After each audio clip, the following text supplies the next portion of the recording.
Me avergüenzas, mamá. Pero, hijo, ¿por qué? ¿Por qué insistes en llegar así, tarde, con esa ropa tan ridícula? Me estás arruinando la noche. En ese momento entendí que mi propio hijo, el hombre de 42 años que crié yo sola, me veía como una carga. ¿Así que eso es, hijo?, pregunté. Exacto. Tiene que dejar de aparecer sin ser invitada y de ponerme en vergüenza, dijo él, cada palabra más dura que la anterior. El sonido de los cubiertos se detuvo. La luz blanca del restaurante se sentía más fría que el aire acondicionado. Mi nuera ni siquiera ocultó la sonrisa de lado. Yo, la madre que vendió su casa, sus joyas y 20 años de trabajo para levantar la carrera de él, estaba siendo tratada como si fuera una molestia. El pecho se me apretó, no por debilidad, sino por una rabia fría que nunca había sentido. El mantel tembló cuando me levanté. Ese día entendí que no era solo una cena. Era la revelación de en quién se había convertido mi hijo, y lo que haría después cambiaría nuestras vidas para siempre. Mi nombre es Esperanza Guadalupe Morales, tengo 67 años, y nunca imaginé que llegaría el día en que mi propio hijo gritaría delante de toda su familia: «¡Me avergüenzas, mamá!». Estaba en la cena de cumpleaños de Beatriz, mi nuera, en el restaurante más caro de Guadalajara. Había llegado un poco tarde porque el camión se descompuso en el camino. Mi ropa sencilla contrastaba con el ambiente elegante, y cuando me acerqué a la mesa, Enrique se levantó rojo de coraje. Sus palabras me golpearon como un rayo, haciendo que todas las conversaciones alrededor se detuvieran.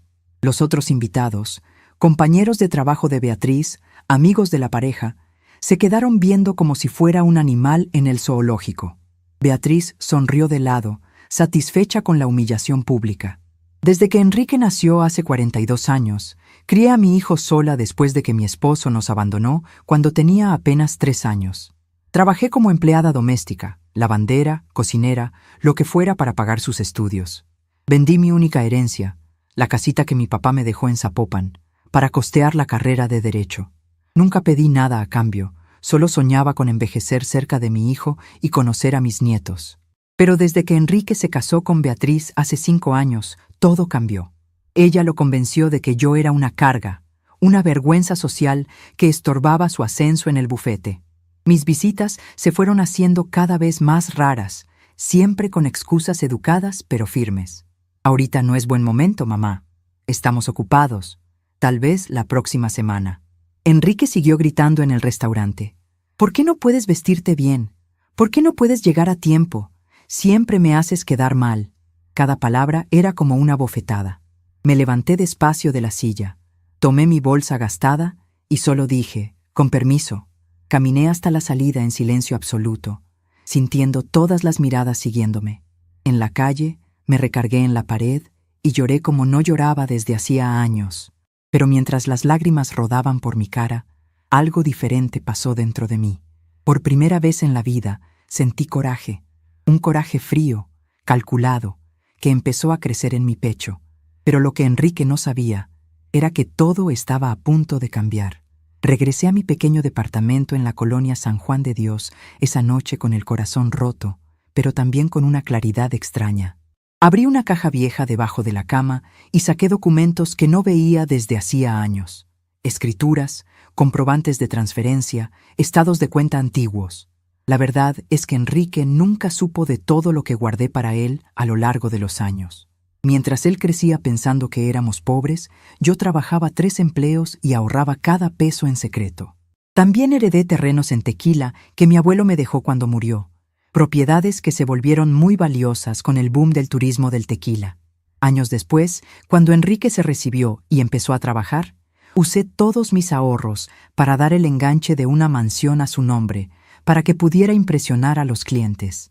El carro importado, la cuenta en el banco que le permitió abrir su despacho de abogados, todo vino de mi sudor silencioso. Pero lo más importante, los terrenos en Tequila ahora valían más de 5 millones de pesos, y él no tenía idea. Llamé a mi compadre Arturo Hernández López, abogado jubilado que siempre me ayudó con asuntos legales. Arturo, necesito tu ayuda. Quiero transferir unas propiedades. Se sorprendió cuando le expliqué la situación. Esperanza, ¿estás segura? Es tu hijo. Suspiré profundo. Es exactamente por eso que necesito hacer esto. Necesita aprender el valor de las cosas. Arturo accedió a ayudarme, pero me advirtió que sería irreversible. También llamé a mi comadre Rosa, que me escuchó llorar durante 2 horas. Ese muchacho no sabe el tesoro que tiene en ti, dijo con coraje. ¡Qué vergüenza de Enrique! Fue ella quien me dio valor para tomar la decisión final. Durante los 3 días siguientes, Enrique no llamó ni una vez para disculparse. Beatriz subió fotos en las redes sociales de la fiesta maravillosa, claramente feliz de haberme alejado. Solo Miguel, mi nieto de 16 años, me mandó un mensaje. «Abuela, ¿estás bien? Te extrañé en la cena». Le respondí que todo estaba bien, pero por dentro mi corazón se partía aún más. ¿Cómo Enrique no se daba cuenta de que también estaba destruyendo la relación de su propio hijo conmigo? ¿Cómo no veía que Miguel necesitaba a su abuela? Y en ese momento, algo dentro de mí finalmente se quebró. El 4.º día después de la cena, me puse mi ropa más bonita y fui al registro público de la propiedad con Arturo. Durante 3 horas, firmé documento tras documento. La mansión donde vive Enrique fue transferida al nombre de Alejandro Rodríguez Sánchez, un empresario que había mostrado interés en comprar la propiedad desde hacía meses. El valor de la venta, 800,000 pesos, fue depositado en una cuenta que abrí en Puerto Vallarta. También transferí las participaciones del despacho de abogados y cancelé la cuenta bancaria que mantenía a nombre de los dos. Enrique descubriría todo esto solo cuando fuera demasiado tarde para revertirlo. «Estás haciendo lo correcto», dijo Arturo mientras guardábamos los papeles. A veces, los hijos solo aprenden a valorar a los padres cuando los pierden. No respondí, pero sabía que tenía razón. Pasé la tarde arreglando mis cosas en una maleta pequeña. No me llevaría mucho, solo ropa básica, algunas fotos viejas y la Biblia que mi mamá me dejó. El resto de los muebles y objetos se quedarían atrás, como símbolos de una vida que estaba dejando para siempre. Rosa vino a ayudarme y lloró más que yo. «¿Estás segura de esto, Esperanza?» Asentí. Por primera vez en décadas, estoy segura de lo que estoy haciendo. Pero lo que Enrique no sabía era que yo tenía un as bajo la manga. Los terrenos en Tequila que heredé de mi abuelo ahora valían una fortuna. Las empresas tequileras internacionales habían estado ofreciendo precios increíbles por esas tierras. Durante años guardé silencio sobre esa herencia, pensando que algún día se la dejaría a Enrique. Pero después de esa humillación pública, decidí que era hora de usar esos recursos para mí misma. Llamé a don Rafael Guzmán, el representante de una empresa tequilera europea que llevaba 2 años insistiéndome que vendiera los terrenos. «¿Don Rafael todavía está interesado en mis propiedades de Tequila?» Su voz cambió inmediatamente. «Por supuesto, doña Esperanza. ¿Cuándo podemos cerrar el trato?» Le dije que nos viéramos al día siguiente. La oferta era de 5 millones de pesos por las 20 hectáreas, en efectivo.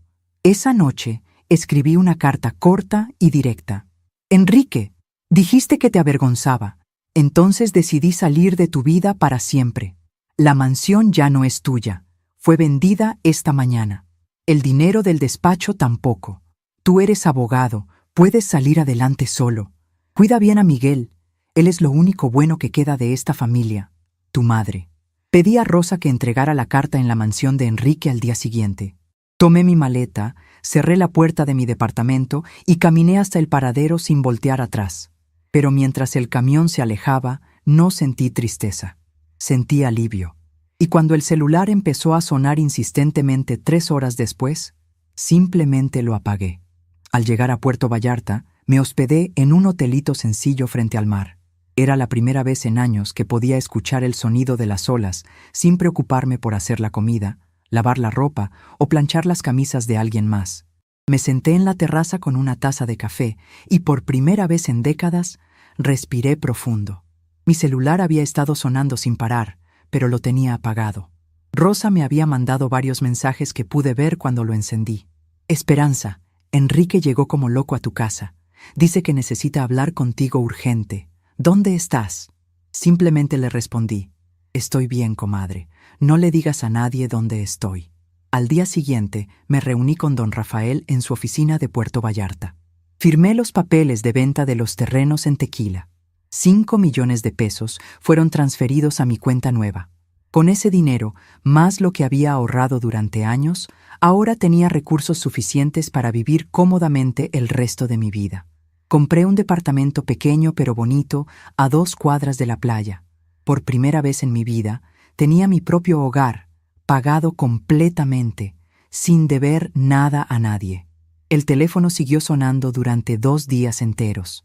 Enrique llamaba desesperado, Beatriz dejaba mensajes histéricos, hasta Miguel trató de convencerme de regresar. Pero yo estaba en Puerto Vallarta, finalmente, respirando en paz. Cuando Arturo me llamó, su voz traía una mezcla de preocupación y admiración. Esperanza, Enrique apareció en mi despacho como loco. Se enteró de todo por la carta que Rosa entregó. La mansión fue entregada al nuevo dueño esta mañana. Está desesperado. Le pregunté si Miguel estaba bien. El muchacho está bien, pero confundido. No entiende por qué te fuiste. Durante esos días en Puerto Vallarta, caminé por la playa todas las mañanas. El mar me calmaba de una manera que no había sentido en años. Compré ropa nueva, me corté el cabello en un salón bonito, me hice las uñas. Por primera vez en décadas, me estaba cuidando a mí misma. Las señoras del edificio donde vivía ahora eran amables. Doña Carmen, de 70 años, se convirtió en mi nueva amiga. ¿Tienes familia aquí?, me preguntó un día. Ya no, respondí. Mi familia soy yo misma ahora. 2 días después, recibí una llamada que no esperaba. Era Miguel, llorando en el teléfono. Abuela, por favor, regresa. Mi papá está llorando. Mi mamá está gritándole a todo el mundo. Perdieron la casa y no saben dónde estás. Te necesito. Mi corazón se apretó, pero mantuve la voz firme. Miguel, mi amor, puedes venir a visitarme cuando quieras. Te voy a mandar la dirección. Pero no voy a regresar a vivir cerca de tu papá. El niño sollozó. Él dice que se equivocó, que no quería lastimarte. Suspiré. Hijo, hay cosas que no se arreglan con disculpas. Tu papá necesita aprender que las personas no son objetos que puede maltratar y después recoger cuando le conviene. Enrique intentó una última jugada. Apareció en Puerto Vallarta, acompañado solo de Miguel. Beatriz se había negado a venir, según me contó Miguel después. Enrique estaba irreconocible. Cabello despeinado, ropa arrugada, ojos rojos. Mamá, por el amor de Dios, me equivoqué. Puedes estar enojada conmigo, pero no destruyas mi vida. Lo miré durante un largo momento, sintiendo una mezcla de amor y lástima. Enrique, yo no destruí tu vida, solo dejé de construirla para ti. Abracé a Miguel con cariño, besé su frente y le susurré, visita a tu abuela siempre, mi amor. Después me volteé hacia Enrique una última vez. Querías que saliera de tu vida. Entonces fue exactamente lo que hice. Esa noche, después de que se fueron, me senté en mi nueva terraza viendo el atardecer sobre el océano Pacífico. El cielo se tiñó de naranja y rosa mientras las gaviotas volaban sobre las olas. Por primera vez en años, no tenía que preocuparme por preparar la cena de nadie, por lavar platos ajenos, por planchar ropa que no era mía. Por primera vez en décadas, mi tiempo era completamente mío. Pensé en todas las veces que había tragado palabras hirientes, todas las veces que había fingido no escuchar los comentarios despectivos de Beatriz, todas las veces que había sonreído cuando por dentro me estaba muriendo de tristeza. Pensé en los años que dediqué a criar a Enrique, en los sacrificios que hice para que tuviera una carrera profesional, en las noches que me quedé despierta cuando estaba enfermo, en los días que trabajé horas extras para pagarle los libros universitarios. Pero también pensé en Miguel, en su sonrisa cuando me veía llegar, en la manera como se acurrucaba conmigo para ver películas, en cómo me buscaba cuando tenía problemas en la escuela. Él era diferente. Él sí me valoraba. Y él podría venir a visitarme cuando quisiera. Esta sería su casa también, pero bajo mis términos, con mi respeto, en mi espacio. El dinero que ahora tenía me daba una libertad que nunca había conocido. Podía viajar si quería. Podía tomar clases de pintura como siempre había soñado. Podía leer libros en la playa sin que nadie me interrumpiera para pedirme que hiciera algo. Podía vivir sin justificarme ante nadie. Esa noche, antes de dormir, encendí una velita frente a la imagen de la Virgen de Guadalupe que había traído conmigo. Virgencita, le dije, ayúdame a ser fuerte, ayúdame a no regresar por lástima, ayúdame a valorar la vida que me queda.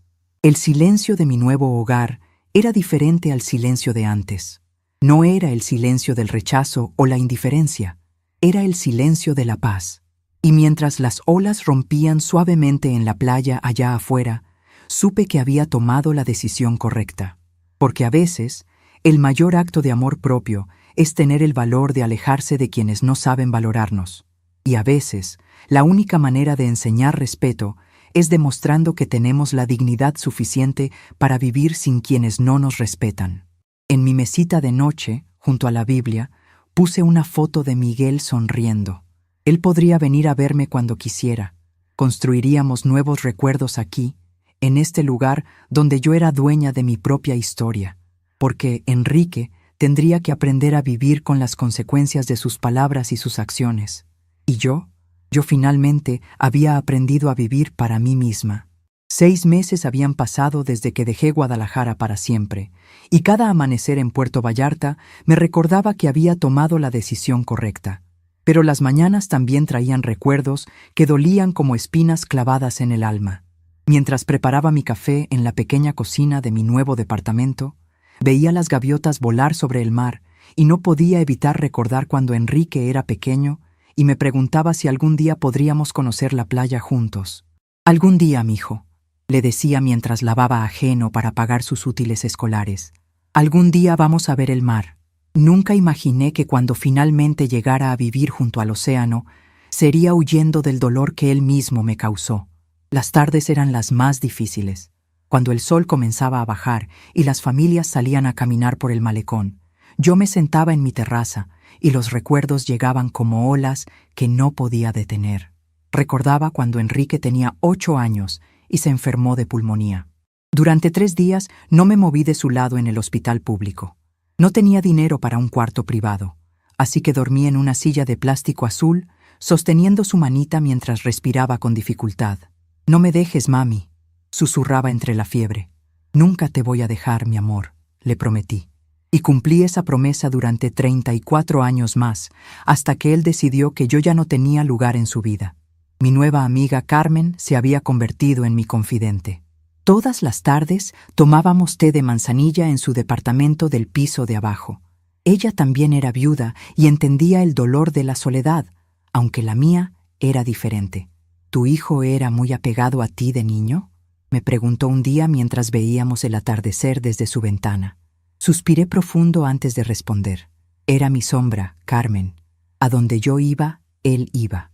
Cuando trabajaba limpiando oficinas en las noches, él se quedaba dormido esperándome en la entrada del edificio porque no quería estar solo en la casa.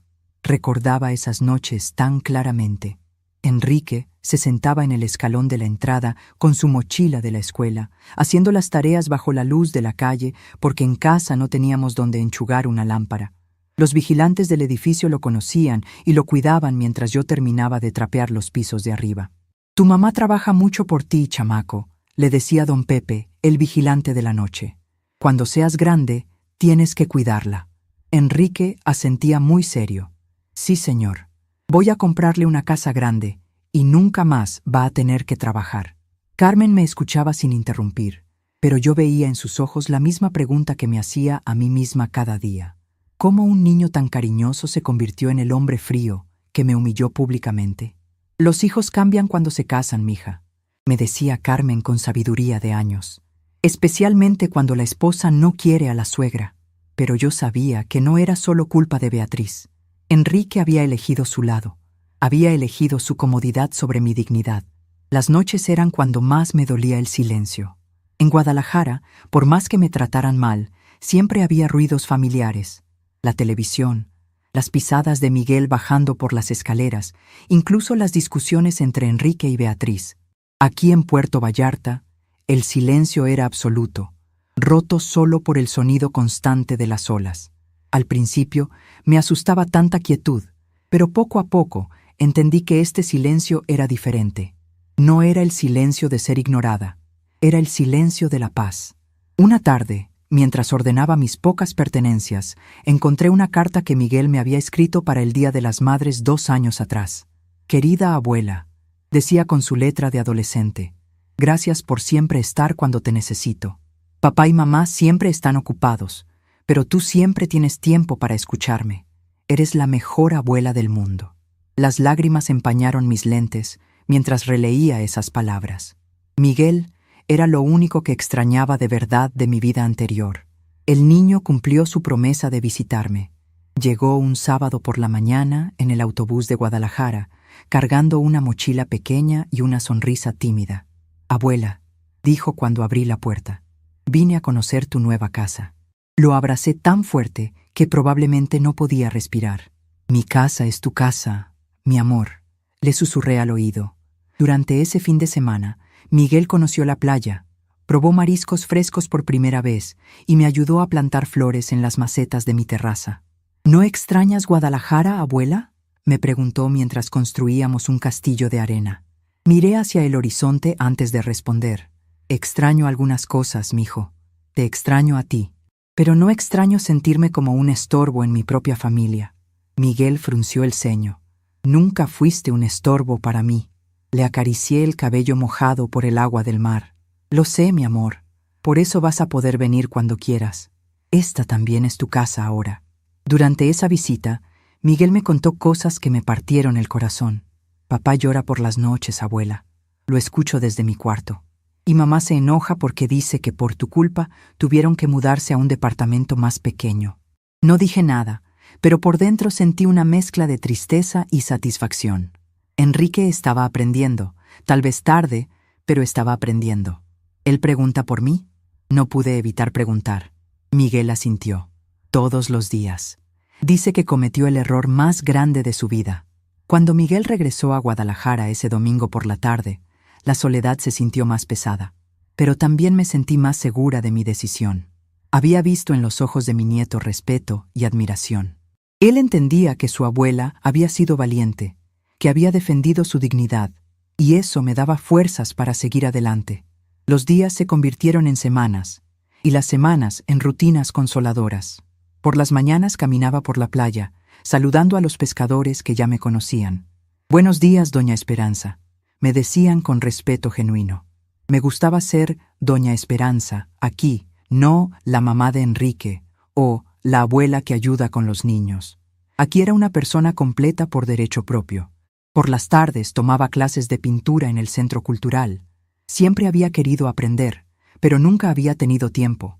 Entre el trabajo, cuidar a Enrique y después ayudar con Miguel, mis sueños personales habían quedado archivados en algún rincón olvidado de mi corazón. Ahora, con mis manos manchadas de acuarela y un lienzo en blanco frente a mí, redescubría partes de mí misma que creía perdidas para siempre. «Tiene talento, señora Morales», me dijo la maestra de pintura un día. «Sus colores son muy emotivos». Sonreí mientras limpiaba mis pinceles.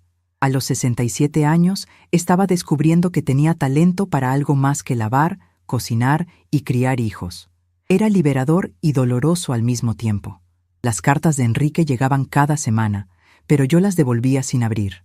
Rosa, mi comadre en Guadalajara, me llamaba para contarme las noticias del barrio.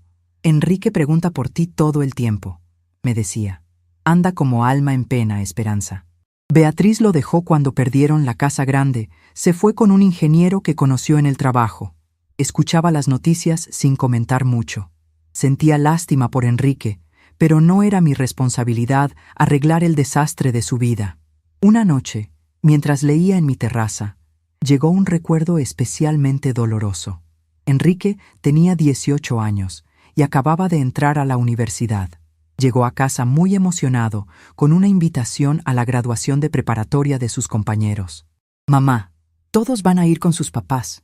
¿Tú puedes acompañarme?». Yo había trabajado doble turno esa semana para pagarle los libros del primer semestre. Estaba agotada. Mis manos olían a cloro por las oficinas que había limpiado, y mi única ropa presentable era un vestido azul marino que había comprado en un tianguis. «Claro que te acompaño, mijo», le dije sin dudar. Nos arreglamos juntos frente al espejo roto de nuestro pequeño cuarto. Él con un traje prestado de su padrino. Yo con mi vestido azul y zapatos que me lastimaban los pies, pero que me hacían sentir elegante. En la ceremonia, cuando anunciaron que Enrique había ganado el segundo lugar en aprovechamiento académico, me levanté y aplaudí más fuerte que nadie. «¡Ese es mi hijo!», grité sin pena. Y él me sonrió desde el escenario con tanto orgullo que mi corazón casi estalló de felicidad. Después de la ceremonia, nos tomamos fotos junto a la fuente de la escuela. «Mamá», me dijo Enrique mientras el fotógrafo ajustaba la cámara, «cuando sea abogado famoso, te voy a comprar vestidos bonitos y zapatos que no te lastimen los pies». Le acaricié la mejilla. «Con que seas buena persona, mijo, ya tienes a tu mamá orgullosa». Esa foto la conservé durante años en mi cartera, hasta que la perdí el día que huí de Guadalajara. Tal vez fue mejor así. Algunas memorias duelen menos cuando no las tienes que ver todos los días. Carmen notó mi tristeza esa noche. «¿Qué pasa, mija? Te veo muy pensativa». Le conté sobre el recuerdo de la graduación. Ella escuchó en silencio, moviendo la cabeza con comprensión. «Los hijos se nos olvidan de dónde vienen, Esperanza. Se acostumbran tanto a tener todo que ya no recuerdan quién se sacrificó para dárselo».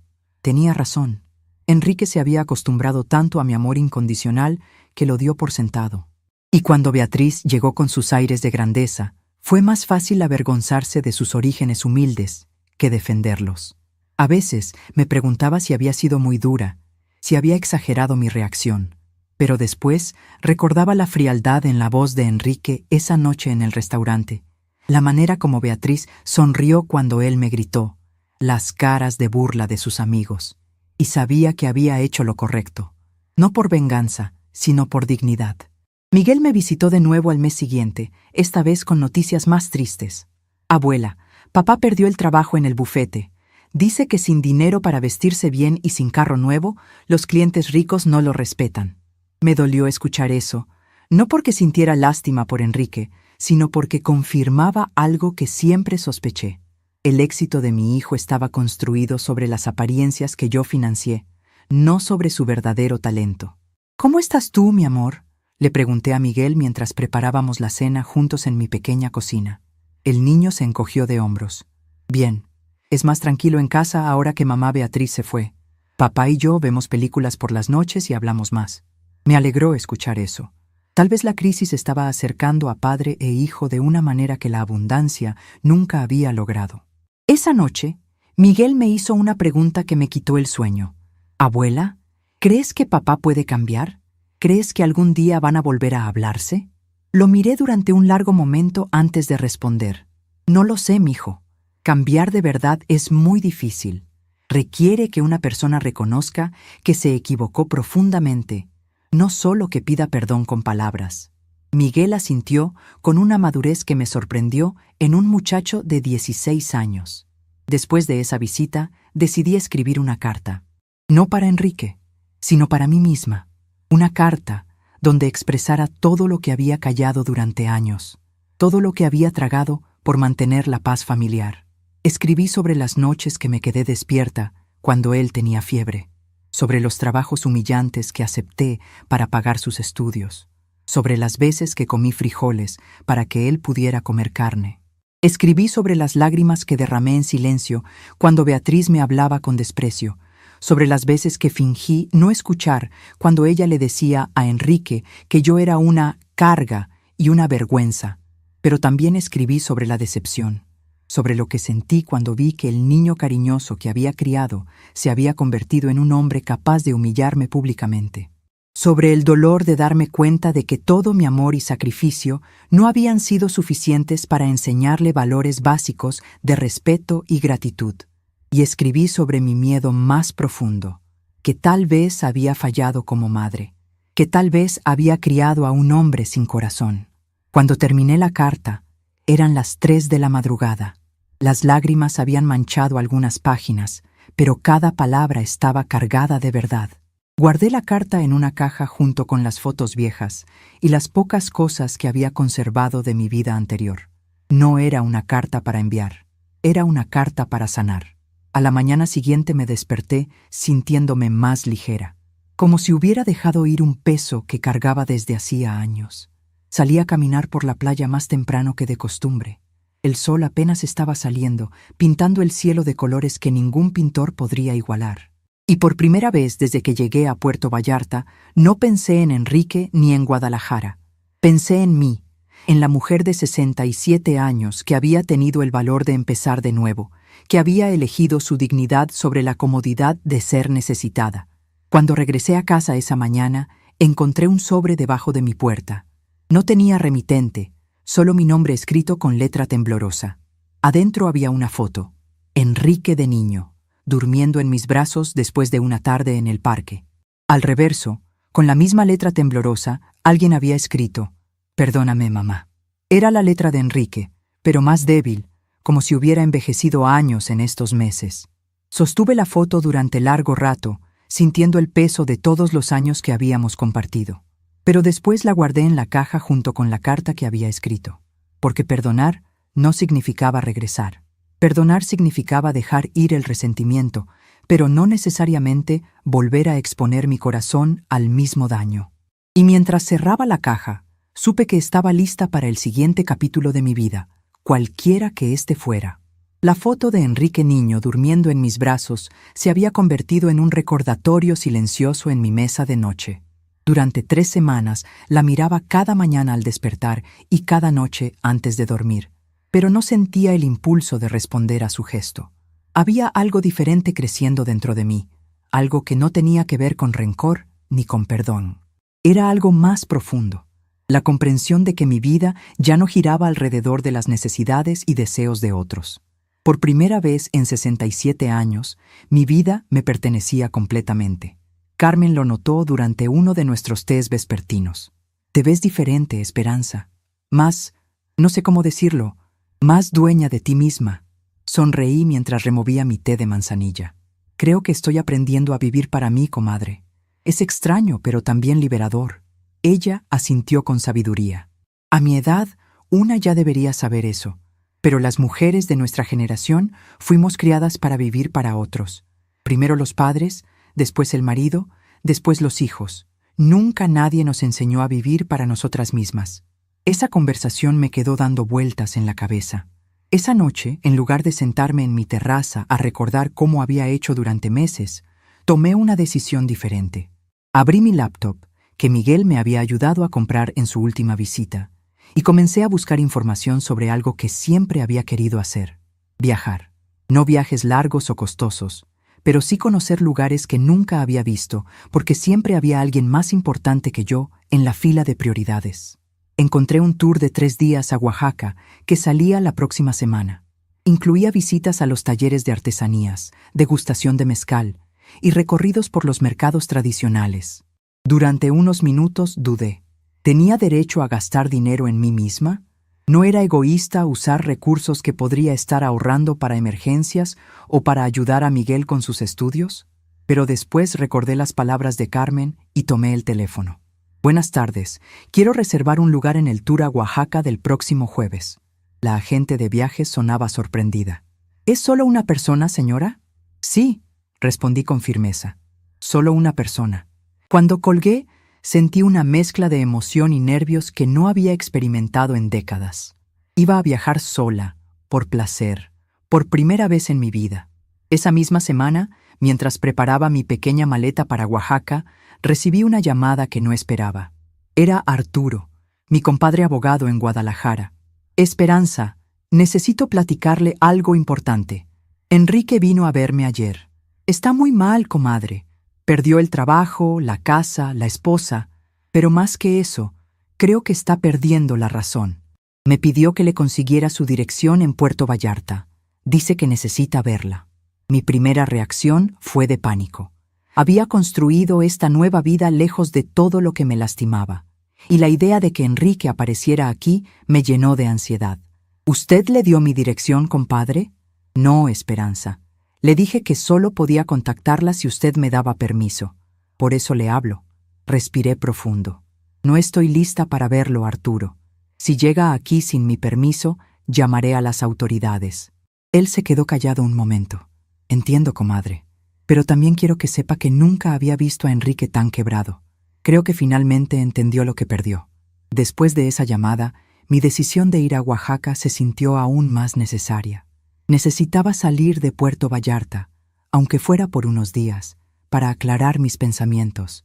Necesitaba distancia no solo física, sino emocional. El viaje a Oaxaca resultó ser exactamente lo que mi alma necesitaba. Por primera vez en años, nadie sabía mi historia. Para los otros turistas del grupo, yo era simplemente Esperanza, una señora de 67 años que viajaba sola y que tenía una sonrisa genuina. No era la mamá de Enrique o la abuela que cuida niños. Era una mujer completa, independiente, con dinero para pagar sus propios gustos. En los talleres de artesanías de San Bartolo Coyotepec aprendí a hacer figuras de barro negro. Mis manos, acostumbradas a lavar y limpiar, descubrieron que también podían crear belleza. El maestro artesano, don Aurelio, elogió mi técnica. Tiene buenas manos para el barro, señora. Se ve que está acostumbrada a trabajar con cuidado. Me emocioné tanto que compré arcilla para llevarme a Puerto Vallarta. Quería seguir practicando. Durante la degustación de mezcal, algo que nunca había imaginado que haría, conocí a un grupo de mujeres de la Ciudad de México que también viajaban solas. ¿Primera vez que viajas sin familia?, me preguntó Leticia, una psicóloga jubilada de 65 años. Sí, admití. Y me da un poco de miedo, pero también me emociona. Ella sonrió. A mí me tomó 2 años después de que murió mi esposo atreverme a viajar sola. Ahora es lo que más disfruto de mi nueva vida. Esa noche, en el hotel de Oaxaca, escribí en un cuaderno que había comprado en el mercado. No eran memorias dolorosas esta vez, sino planes.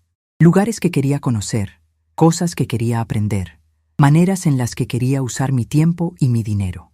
Por primera vez en mi vida, estaba planificando mi futuro pensando únicamente en mis propios deseos. Cuando regresé a Puerto Vallarta, me sentía renovada. Carmen lo notó inmediatamente. Mira nada más cómo regresaste. Pareces 10 años más joven. Y tenía razón. Me sentía más ligera, más confiada.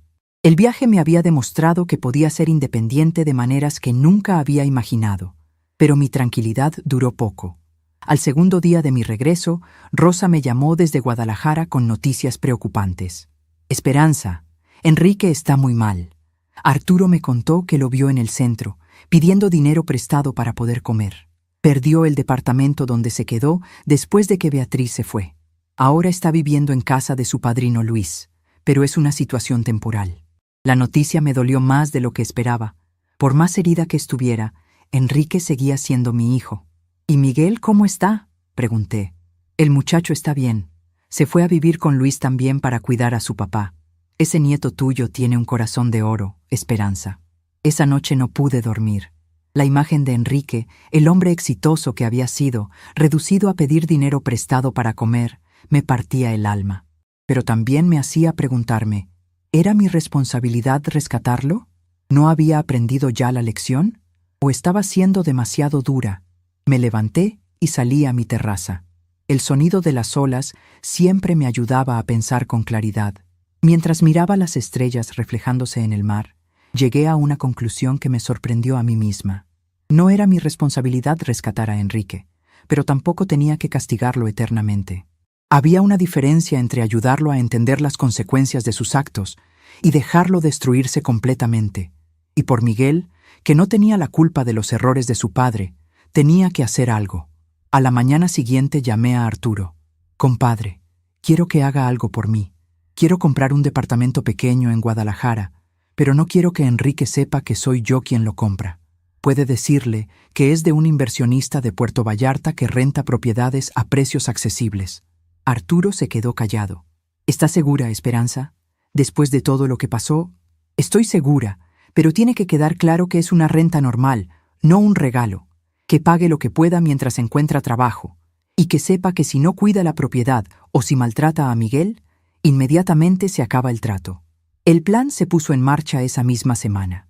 Arturo encontró un departamento de 2 recámaras en la colonia americana, un área decente, pero no lujosa.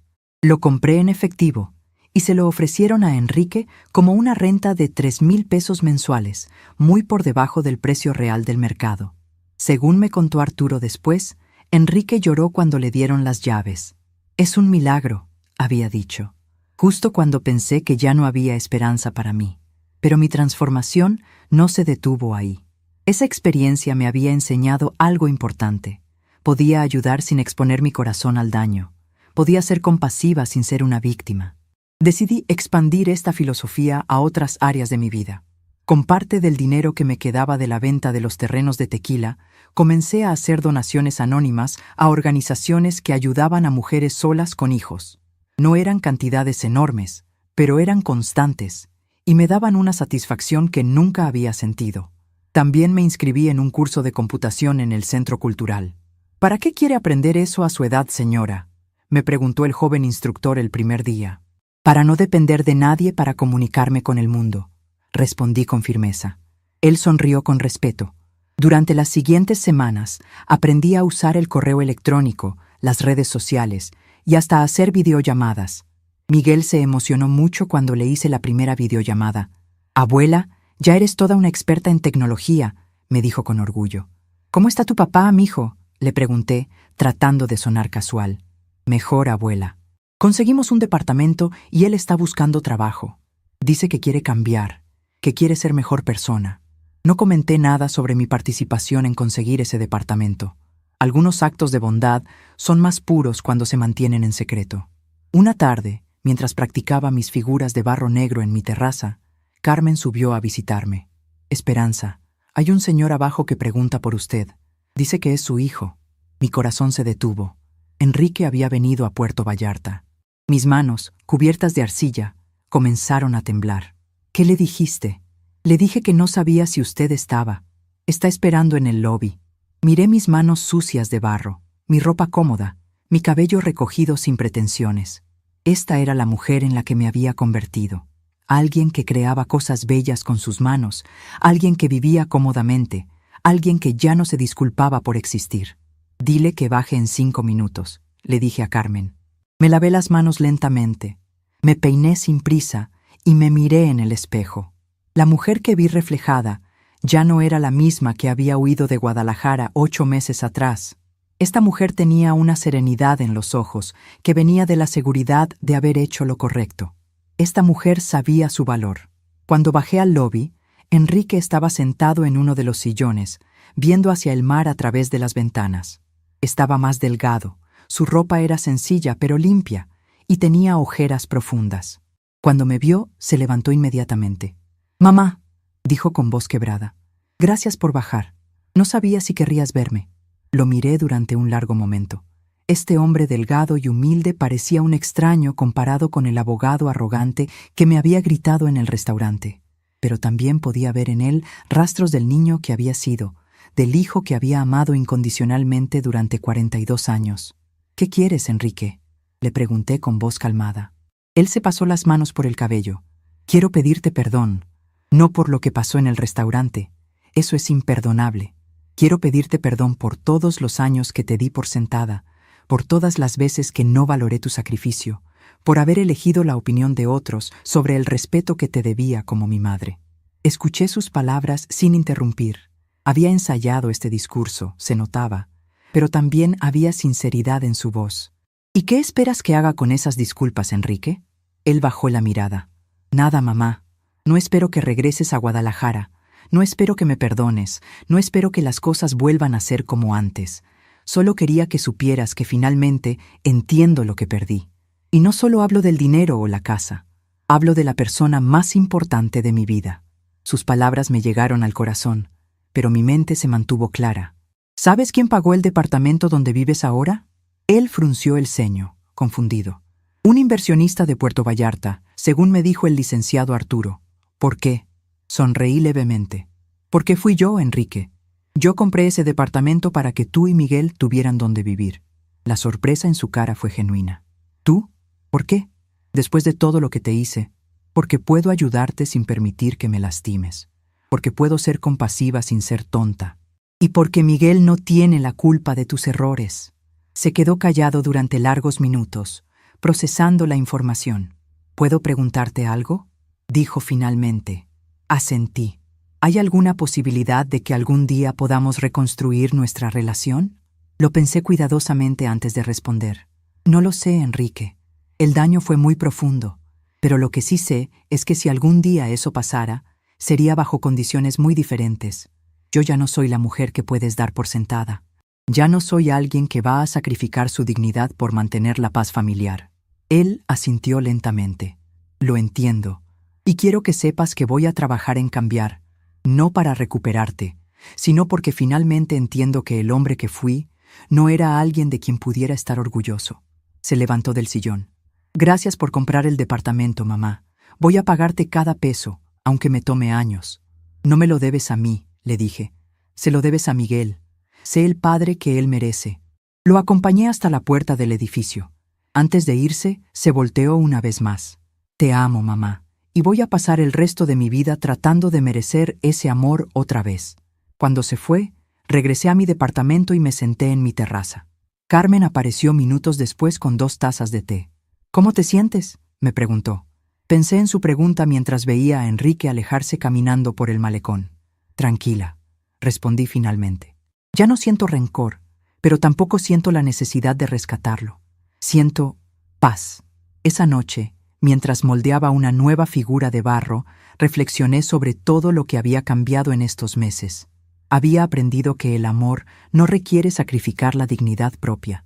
Había descubierto que podía ser generosa sin ser víctima. Y más importante que todo, había encontrado mi propia voz después de décadas de silencio. Al día siguiente, Miguel me llamó, emocionado. Abuela, papá me contó que te vio ayer. ¿Significa que van a volver a hablarse? Sonreí mientras acomodaba mi nueva figura de barro en la repisa. Significa que tu papá está aprendiendo, mijo, y que yo estoy bien aquí en Puerto Vallarta. Pero también significa que tú siempre vas a tener una abuela que te ama y un lugar donde eres bienvenido, porque esa era la verdad. Había transformado mi dolor en sabiduría, mi soledad en independencia y mi amor incondicional en amor con límites. Ya no era la mujer que había huido de Guadalajara 8 meses atrás. Era una mujer nueva, forjada por la experiencia, pulida por el dolor y finalmente libre para vivir en sus propios términos. 3 meses habían pasado desde el encuentro con Enrique en Puerto Vallarta y mi vida había encontrado un ritmo nuevo y tranquilo. Las mañanas comenzaban con mi caminata por la playa, seguida de mis clases de pintura y las tardes trabajando mis figuras de barro. Miguel me visitaba cada mes, trayendo noticias de Guadalajara que escuchaba con interés genuino, pero sin la ansiedad de antes. Había aprendido a amar desde la distancia, a preocuparme sin ahogarme en las preocupaciones ajenas.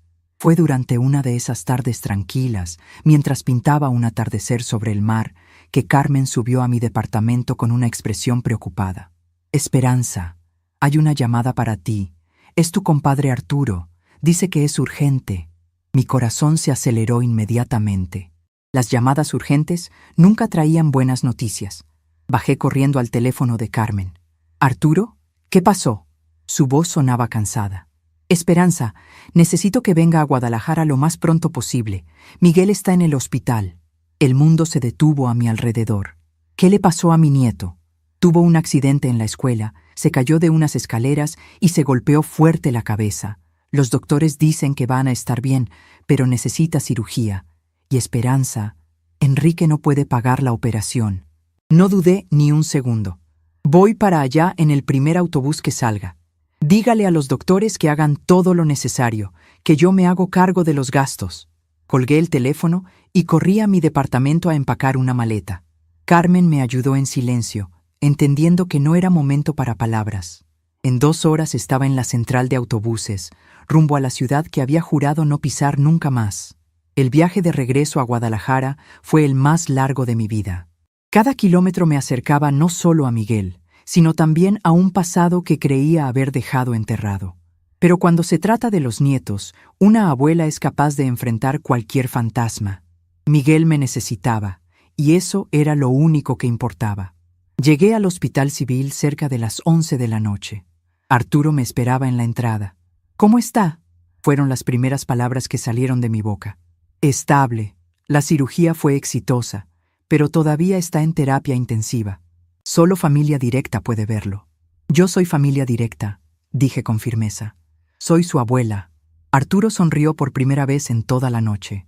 Sabía que iba a decir eso. Enrique está arriba, en la sala de espera. Subir esas escaleras fue como regresar en el tiempo. El hospital olía igual que cuando trajimos a Enrique de niño con pulmonía. Las paredes tenían el mismo color verde pálido, hasta los ruidos eran familiares. Pero yo ya no era la misma mujer que había corrido por estos pasillos hace décadas. Era más fuerte, más segura de mí misma, pero también más sabia sobre los límites del amor. Encontré a Enrique sentado en una silla de plástico azul, con la cabeza entre las manos. Cuando levantó la vista y me vio, sus ojos se llenaron de lágrimas. «Mamá, viniste». Se levantó como para abrazarme, pero se detuvo a medio camino, respetando la distancia que yo había establecido.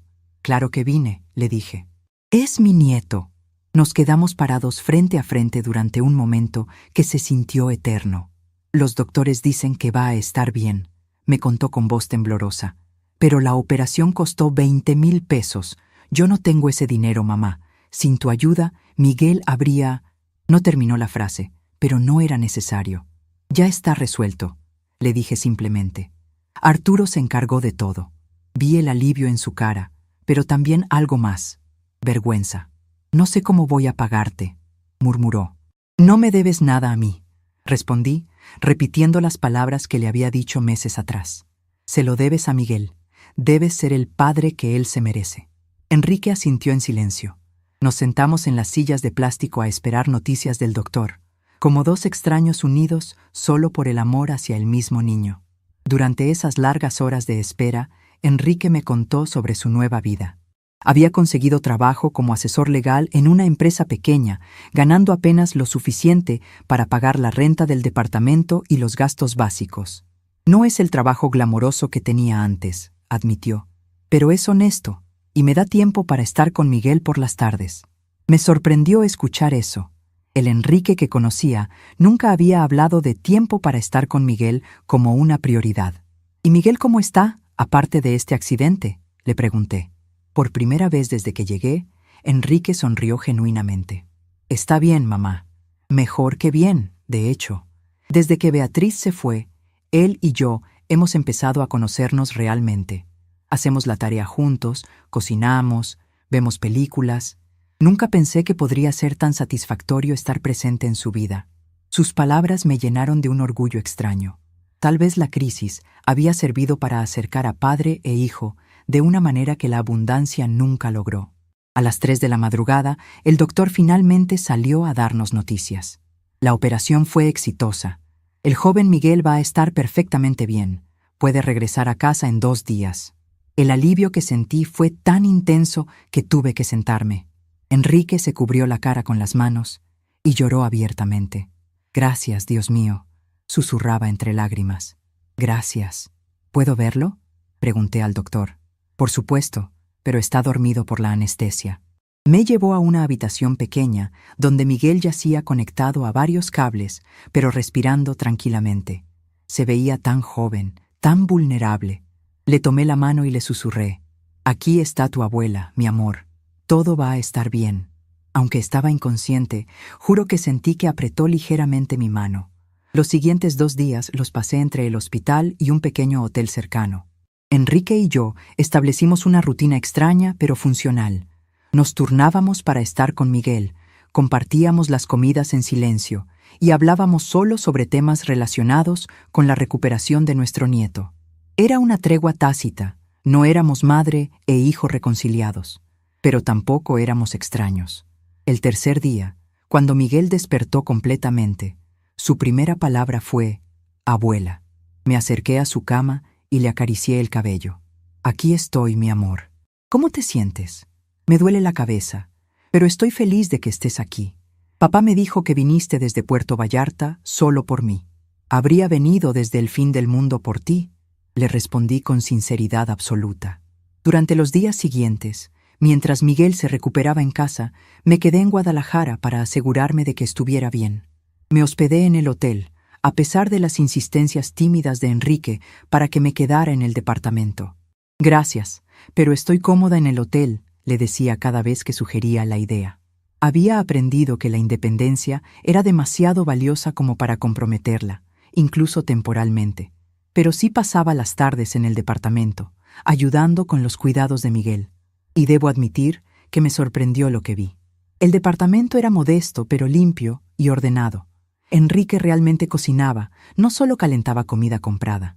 Había fotos de Miguel por toda la sala, algunas que yo no había visto nunca. Y más importante, había una rutina familiar sana entre padre e hijo que nunca había existido cuando vivían en la mansión. ¿Sabes qué es lo que más me gusta de nuestra nueva vida?, me dijo Miguel una tarde mientras yo le ayudaba con las tareas. ¿Qué, mi amor? Que papá realmente me escucha ahora. Antes siempre estaba ocupado con trabajo o con mamá Beatriz. Ahora cuando le cuento algo, deja todo y me pone atención. Sus palabras me llegaron profundo. Tal vez perder todo había enseñado a Enrique a valorar lo que realmente importaba. Una noche, mientras Miguel dormía, Enrique y yo tuvimos la conversación más honesta que habíamos tenido en años. Estábamos sentados en su pequeña sala, tomando té de manzanilla que yo había preparado. «Mamá», comenzó con voz cuidadosa, «¿puedo preguntarte algo?». Asentí. «¿Crees que algún día podrás perdonarme completamente?». Pensé cuidadosamente antes de responder. «Enrique, yo ya te perdoné. Lo hice por mi propia paz mental, no porque tú te lo merecieras. Pero perdonar no significa olvidar, y no significa regresar a como eran las cosas antes». Él asintió tristemente. «Lo entiendo. Solo quiero que sepas que no pasa un día sin que me arrepienta de haberte lastimado. ¿Sabes cuándo me di cuenta de que realmente habías cambiado?», le dije después de un silencio largo. Él negó con la cabeza. «Cuando Miguel me contó que dejas todo para escucharlo. El Enrique que conocía antes nunca habría hecho eso. Estabas demasiado ocupado tratando de impresionar a gente que no valía la pena». Sus ojos se llenaron de lágrimas otra vez. «Tuviste que irte para que yo aprendiera a ser padre». Esa conversación marcó un punto de inflexión sutil pero importante. No estábamos reconciliados en el sentido tradicional, pero habíamos encontrado una manera de coexistir con respeto mutuo. Él entendía que yo no regresaría a ser la madre sacrificada de antes, y yo reconocía que él estaba haciendo esfuerzos genuinos por cambiar. Una semana después, cuando Miguel ya estaba completamente recuperado, llegó el momento de regresar a Puerto Vallarta. Mientras empacaba mi maleta en el hotel, sentí una mezcla extraña de emociones. Guadalajara seguía siendo la ciudad donde había sufrido tanto, pero también era donde habían nacido mis mejores recuerdos con Miguel y, antes de que todo se complicara, con Enrique. Miguel lloró cuando se despidió de mí. «¿Cuándo te voy a volver a ver, abuela?». «El próximo mes, como siempre», le aseguré. «Pero ahora también sabes que si me necesitas, vendré sin dudar». Lo abracé fuerte, respirando el olor de su cabello recién lavado, memorizando la sensación de tenerlo cerca y sano. Enrique me acompañó hasta la central de autobuses. Durante el camino, manejó en silencio, pero cuando llegamos al estacionamiento, finalmente habló. «Mamá, quiero que sepas algo. Estos días que pasaste aquí han sido los mejores que he tenido en meses. No porque esperara que regresaras, sino porque pude verte siendo feliz. Te ves completa. Te ves como nunca te había visto antes». Sus palabras me sorprendieron. «¿A qué te refieres? Antes siempre te veía preocupada por otros, tratando de hacer feliz a todo el mundo. Ahora te veo viviendo para ti misma y se nota que es donde debes estar». Sonreí a pesar de que sentía un nudo en la garganta. «Gracias por decir eso, Enrique. Significa mucho viniendo de ti». Antes de despedirnos, me entregó un sobre. «No lo abras hasta que estés en el autobús», me pidió. Lo guardé en mi bolsa y nos despedimos con un abrazo breve pero sincero. «Cuida a Miguel», le dije. «Con mi vida», me respondió. Una vez en el autobús, mientras Guadalajara desaparecía por la ventana, abrí el sobre. Adentro había una foto nueva. Enrique y Miguel cocinando juntos en su pequeña cocina, ambos sonriendo genuinamente. Al reverso, Enrique había escrito: «Gracias por enseñarme que el amor verdadero a veces significa dejar ir. Gracias por demostrarme que una mujer fuerte no es la que aguanta todo, sino la que sabe cuándo decir basta. Y gracias por regresar cuando Miguel te necesitó, aunque yo no me lo mereciera». Las lágrimas empañaron mis ojos mientras guardaba la foto junto con la otra que había conservado todos estos meses. Estas dos imágenes contaban la historia completa: el niño que había sido Enrique y el hombre en el que se estaba convirtiendo. Tal vez nunca volveríamos a ser madre e hijo en el sentido tradicional, pero habíamos encontrado algo nuevo: respeto mutuo. El viaje de regreso a Puerto Vallarta me dio tiempo para reflexionar sobre todo lo que había vivido en esa semana.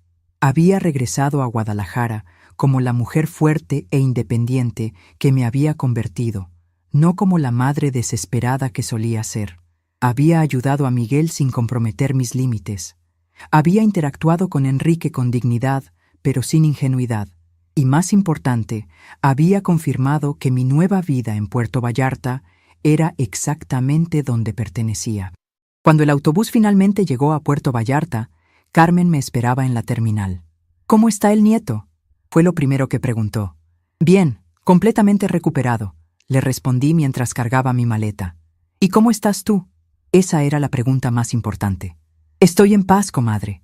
Estoy exactamente donde necesito estar». Esa noche, sentada en mi terraza viendo el atardecer sobre el mar, pensé en todo lo que había cambiado desde que llegué a Puerto Vallarta por primera vez. Había venido huyendo del dolor, pero me había quedado para construir una nueva vida. Había aprendido que el amor no requiere sacrificar la dignidad, que la distancia física no significa falta de amor, y que a veces la mejor manera de cuidar a alguien es enseñarle a valerte. Miguel seguiría visitándome cada mes y yo seguiría siendo su abuela incondicional.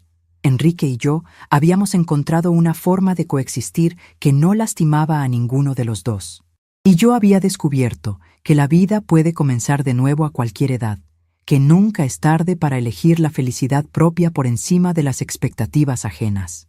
Al día siguiente, cuando reanudé mi rutina de caminatas matutinas, pintura por las tardes y figuras de barro en mi tiempo libre, supe que había tomado todas las decisiones correctas. La playa seguía siendo mi santuario, mi departamento seguía siendo mi refugio, y mi nueva vida seguía siendo exactamente lo que mi alma había estado buscando durante 67 años. Porque a veces, las mejores lecciones se aprenden cuando tenemos el valor de alejarnos. Y a veces, el mayor regalo que podemos darle a alguien es la oportunidad de aprender a valorarnos sin nuestra presencia constante. Enrique había aprendido esa lección, Miguel había crecido más fuerte, y yo había encontrado la paz que siempre me había eludido. 2 años habían pasado desde aquella noche en el hospital de Guadalajara, y mi vida en Puerto Vallarta había florecido de maneras que nunca imaginé posibles. Esta mañana, como cada día durante los últimos 24 meses, me desperté con el sonido suave de las olas rompiendo en la playa y la luz dorada del amanecer filtrándose por las cortinas de mi recámara. A los 69 años, había aprendido que la felicidad no siempre llega con fanfarrias y celebraciones. A veces, llega en la forma de una rutina tranquila, en el lujo silencioso de despertar sin ansiedad, en la libertad simple de planear el día pensando únicamente en los propios deseos. Me levanté sin prisa, como había aprendido a hacer todo en esta nueva vida. Preparé mi café en la pequeña cocina que ahora conocía de memoria. Cada taza, cada cuchara, cada rincón organizado exactamente como me gustaba. Por la ventana podía ver a los pescadores preparando sus botes para la jornada, sus voces familiares mezclándose con el sonido constante del mar. «Buenos días, doña Esperanza», me gritó don Ramón desde la playa, y yo le respondí con un saludo alegre. Aquí era doña Esperanza, no la mamá de alguien o la abuela que ayuda. Era una persona completa, respetada por derecho propio. Después del café, tomé mi cuaderno de bocetos y salí a mi lugar favorito. Una pequeña banca de madera que habían instalado en el malecón, perfectamente posicionada para ver tanto el amanecer como el movimiento matutino del puerto. Este cuaderno se había convertido en mi compañero constante, lleno de dibujos de gaviotas, pescadores, atardeceres y pequeñas reflexiones escritas en los márgenes. Dibujar me había enseñado a ver el mundo con ojos diferentes, a notar detalles que antes pasaban desapercibidos cuando mi mente estaba siempre preocupada por las necesidades de otros. Mientras dibujaba a una gaviota que parecía posar especialmente para mí, pensé en Miguel. Mi nieto, ahora de 18 años, había crecido hasta convertirse en un joven thoughtful y maduro que me visitaba religiosamente cada mes. Su última visita había sido particularmente especial, porque vino acompañado de una noticia que llenó mi corazón de orgullo. Había sido aceptado en la Universidad de Guadalajara para estudiar arquitectura. «Quiero diseñar casas bonitas y funcionales, abuela. Me había dicho con una sonrisa que me recordó tanto a Enrique de niño. Casas donde las familias puedan ser felices. Sus palabras habían sido un regalo inesperado. La relación con Miguel se había fortalecido de manera hermosa durante estos 2 años. Sin la tensión familiar constante, sin las dinámicas tóxicas que solían dominar las reuniones familiares, mi nieto y yo habíamos desarrollado una amistad genuina que iba más allá de los roles tradicionales de abuela-nieto. Me contaba sobre sus novias, sus sueños, sus miedos sobre el futuro, y yo le hablaba de mi nueva vida, de mis clases de arte, de los lugares que había visitado, de los libros que leía. Éramos 2 adultos que se respetaban mutuamente, unidos por el amor, pero no limitados por las expectativas. ¿No extrañas Guadalajara, abuela?, me había preguntado durante su última visita mientras caminábamos por la playa al atardecer. Era una pregunta que me hacía de vez en cuando, y mi respuesta siempre evolucionaba ligeramente. «Extraño algunos momentos, mijo», le había respondido. «Extraño las mañanas contigo cuando eras pequeño. Extraño el olor del pan dulce de la panadería de don Aurelio. Pero no extraño la tristeza. No extraño sentirme invisible en mi propia familia. Aquí soy visible, mijo. Aquí importo». Y era verdad. En Puerto Vallarta había construido una red social que me nutría de maneras que nunca había experimentado. Carmen seguía siendo mi confidente más cercana, pero había otras amigas. Leticia, la psicóloga jubilada que conocí en Oaxaca y que ahora vivía temporadas en Puerto Vallarta. Doña Socorro, de 75 años, que me había enseñado a hacer tamales oaxaqueños. Y Graciela, una artista local que me había invitado a exponer mis figuras de barro en una galería pequeña pero respetada del centro histórico. La exposición había sido uno de los momentos más satisfactorios de estos 2 años. Ver mis figuras de barro negro exhibidas junto a las obras de otros artistas, cada una con un pequeño letrero que decía Esperanza Morales, me había llenado de un orgullo diferente a cualquier cosa que hubiera sentido antes. No era el orgullo vicario de los logros de mi hijo, sino el orgullo genuino del trabajo propio, del talento desarrollado, de la creatividad expresada. Varias piezas se vendieron, no por cantidades enormes, pero lo suficiente para hacerme sentir que mi arte tenía valor real para otras personas. Enrique había venido a la exposición. Me había sorprendido verlo aparecer en la galería esa noche, vestido con ropa sencilla pero limpia, acompañado de Miguel. No me había avisado que vendría, probablemente temiendo que le dijera que no viniera.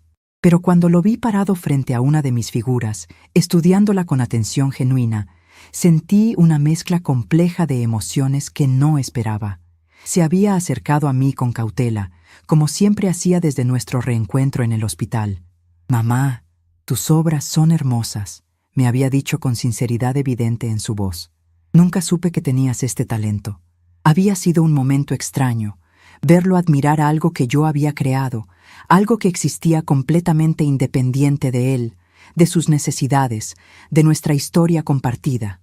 «Hay muchas cosas que no sabías de mí», le había respondido sin amargura, simplemente como un hecho. Esa noche habíamos cenado juntos los 3, Miguel, Enrique y yo, en un restaurante pequeño cerca de la galería. No había sido una reconciliación dramática. No había lágrimas ni declaraciones grandilocuentes de perdón. Había sido simplemente una cena tranquila entre 3 personas que compartían historia y ADN, cada una respetando el espacio de las otras. Enrique me había contado sobre su trabajo, sobre cómo había aprendido a vivir con menos dinero, pero más tiempo para las cosas importantes. Había una humildad genuina en él que no había visto en décadas. «¿Sabes qué es lo que más admiro de ti, mamá?», me había dicho esa noche, cuando Miguel se había disculpado para ir al baño. «¿Qué?», le había preguntado, genuinamente curiosa. «Que tuviste el valor de irte, que no te quedaste esperando a que yo cambiara, que decidiste ser feliz con o sin mí». Sus palabras me habían llegado profundo, no porque necesitara su validación, sino porque confirmaban que la lección había sido aprendida. Ahora, 2 años después, nuestra relación había encontrado un equilibrio extraño, pero funcional. Enrique me visitaba cada 3 o 4 meses, siempre con Miguel, nunca quedándose más de 2 días. Habíamos establecido límites tácitos pero claros.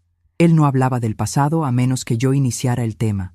No hacía sugerencias sobre mi vida, y no expresaba expectativas sobre un futuro juntos. A cambio, yo recibía sus visitas con cordialidad, preguntaba sobre su vida y mantenía una relación civilizada que permitía a Miguel tener a ambos en su vida sin drama. Pero lo más importante era el silencio que había elegido mantener sobre tantas cosas. Enrique nunca supo sobre todas las veces que había trabajado horas extras para pagarle clases particulares, sobre las noches que había llorado de cansancio después de limpiar oficinas, sobre los sueños personales que había abandonado para financiar los suyos. Ese silencio no era rencor, era sabiduría. Había aprendido que algunas historias no necesitan ser contadas para ser valiosas, que algunos sacrificios son más poderosos cuando permanecen sin narrar.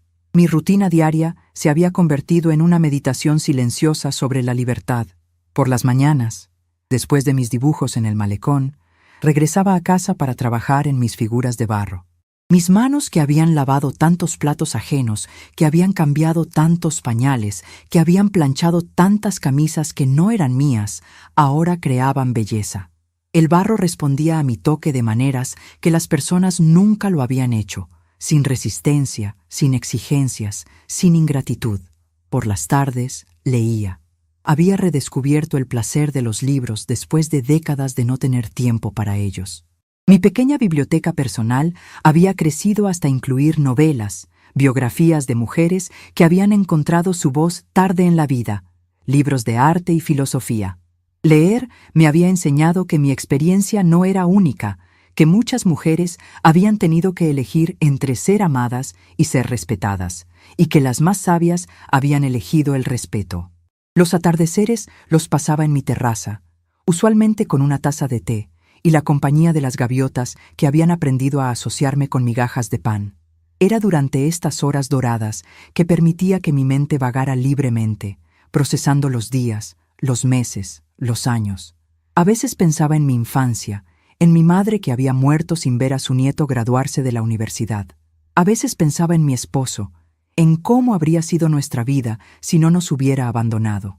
Pero más frecuentemente, pensaba en el presente, en la mujer en la que me había convertido, en la paz que había conquistado. Una tarde, mientras veía a un grupo de turistas tomar fotos del atardecer desde la playa, Carmen subió a visitarme con noticias. Esperanza, Rosa te llamó. Dice que Enrique preguntó por tu dirección otra vez. Sonreí tranquilamente. ¿Qué le dijiste? Lo mismo que siempre, que si quiere contactarla, tiene que pedirle permiso a usted primero. Asentí con satisfacción. Después de 2 años, todos habían aprendido las reglas de mi nueva vida. Pero no era solo la familia lo que había cambiado. Yo había cambiado fundamentalmente como persona. Ya no me despertaba preguntándome qué necesitaban otros de mí. Me despertaba preguntándome qué quería hacer para mí misma ese día. Ya no cocinaba pensando en los gustos ajenos, cocinaba lo que se me antojaba. Ya no me vestía para lucir apropiada para estándares externos. Me vestía como me hacía sentir cómoda y hermosa. Miguel lo había notado durante una de sus visitas recientes. Abuela, te ves diferente cada vez que vengo. No solo más joven, sino más tú misma. Sus palabras me habían hecho reflexionar sobre la identidad, sobre cuántos años había pasado siendo la versión de mí misma que otros necesitaban en lugar de ser simplemente yo. Es porque finalmente tengo permiso para ser quien soy realmente, le había respondido. El dinero también me había dado una libertad que nunca había conocido. No era rica en términos absolutos, pero tenía suficiente para vivir cómodamente, viajar ocasionalmente y ayudar cuando genuinamente quería hacerlo sin sacrificar mi seguridad. El año anterior había tomado un crucero por el Caribe, algo que había soñado hacer desde joven. Había viajado sola, había conocido gente interesante, había bailado salsa con un caballero colombiano de 70 años y había demostrado que la aventura no tiene fecha de vencimiento. También había comenzado a hacer donaciones regulares a organizaciones que ayudaban a mujeres mayores en situaciones de abuso o abandono familiar. No eran cantidades enormes, pero eran constantes, y me daban una satisfacción profunda saber que estaba ayudando a otras mujeres a encontrar su propia voz y su propia fuerza. Había aprendido que la generosidad es más poderosa cuando viene de la abundancia genuina, no de la obligación o la desesperación. Una noche, Mientras organizaba mis fotos en álbumes nuevos, encontré una imagen que me detuvo en seco. Una foto familiar de Navidad de hace 5 años, cuando todavía vivía en Guadalajara. En ella aparecíamos Enrique, Beatriz, Miguel y yo, todos sonriendo para la cámara. Pero al mirarla ahora, podía ver lo que no había notado entonces. Mi sonrisa era forzada. Mis ojos estaban cansados. Mi postura era la de alguien que está tratando de ocupar el menor espacio posible. Comparé esa imagen con una foto reciente que Miguel había tomado de mí en la playa, riendo genuinamente mientras una gaviota intentaba robarme un pedazo de pan. La diferencia era dramática. En la foto reciente, mis ojos brillaban con vida propia. Mi sonrisa era natural. Mi postura era la de alguien cómoda en su propia piel. Era la diferencia entre existir y vivir. Esa noche escribí en mi diario, una práctica que había adoptado durante el primer año en Puerto Vallarta. Hoy me di cuenta de que nunca fue sobre si Enrique me perdonaría o si podríamos reconstruir nuestra relación. Era sobre si yo podría perdonarme a mí misma por haber permitido que mi dignidad fuera negociable durante tantos años. La respuesta es sí. Me perdono porque ahora sé que nunca es tarde para elegir la felicidad propia. Los domingos se habían convertido en mis días favoritos, no porque fueran diferentes de otros días, sino porque simbolizaban la libertad de no tener horarios impuestos por otros. Este domingo en particular decidí visitar la iglesia local, no por obligación, sino por el placer simple de escuchar música hermosa y estar en comunidad con otros. La iglesia de Puerto Vallarta era diferente a la de Guadalajara. Aquí nadie me conocía como la mamá de, o la que tuvo que criar sola a su hijo. Aquí era simplemente una feligresa más, y esa anonimidad era un regalo. Después de la misa, caminé por el centro histórico, observando a las familias dominicales, a los turistas tomando fotos, a la vida normal de una ciudad que me había dado refugio cuando más lo necesitaba. Me detuve en mi café favorito para tomar un capuchino y leer el periódico local.